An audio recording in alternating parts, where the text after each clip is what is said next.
There is an extraordinary encounter recorded in John 4. Jesus met with a Samaritan woman at a well. It was an unlikely set of circumstances for all sorts of reasons. For today, let's focus on this. Jews like Jesus and Samaritans did not interact. There was history between the Jews and the Samaritans that went all the way back to the time shortly after King Solomon. Under Israel's first three kings, Saul, David, and Solomon, the 12 tribes of Israel were united. But following Solomon, around 1,000 years before Jesus, the kingdom split, with Judah and Benjamin headquartered in Jerusalem, and the other 10 tribes in Samaria. Eventually, those 10 tribes fell to the Assyrians, and Judah later fell to the Babylonians. During periods of occupation, exile, and captivity, the Jews of Judah maintained some semblance of their national identity and religion. You can consider examples of the faithful like Daniel and Ezra and Nehemiah and prophets of the Old Testament. The other 10 tribes, now often called the lost tribes, lost their identity. They assimilated with the Assyrian culture and religion. Now, while the Samaritans had ancient historical ties to the Jews of Judah, the Samaritans in the times of Jesus were a people of mixed race, mixed culture, and mixed religion, and the Jews despised the Samaritans for it. Nevertheless, Jesus revealed himself as Messiah to this Samaritan woman. He revealed himself in terms of living water. He revealed himself as Christ, Savior, and prophet. He gave her a testimony and made her an evangelist, resulting in many of the Samaritans coming to faith in Jesus. Now, from this passage, there are many lessons we can learn from Jesus and many lessons we can learn from that Samaritan woman. Consider this one lesson from Jesus.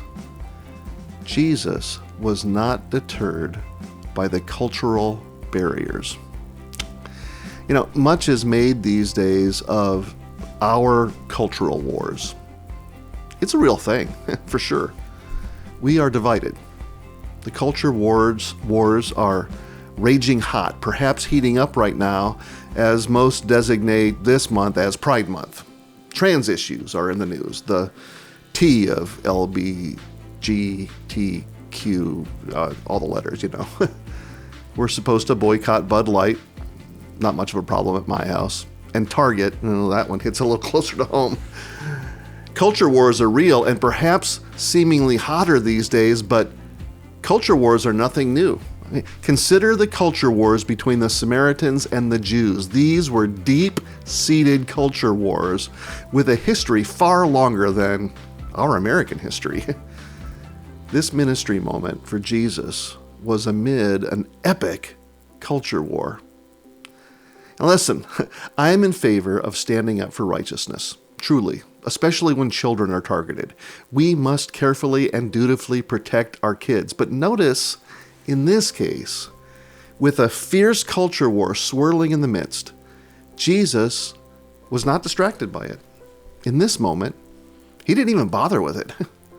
Like I said, I'm all in favor of standing up for righteousness, and I will, carefully and dutifully at each opportunity, but I have a concern with our culture wars.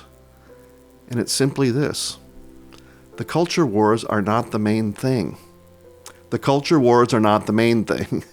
I'm concerned that we Christians can be too easily satisfied by merely fighting battles in culture wars and not seeking our satisfaction by winning souls. Culture wars are focused on the symptoms. They are real symptoms, dangerous symptoms that can threaten our children and society, but they are symptoms. The disease is spiritual heart disease. The cure is redemption. The cure is living water. The cure is being born again. So let's not allow ourselves to be satisfied with mere culture war wins and not bother with winning souls.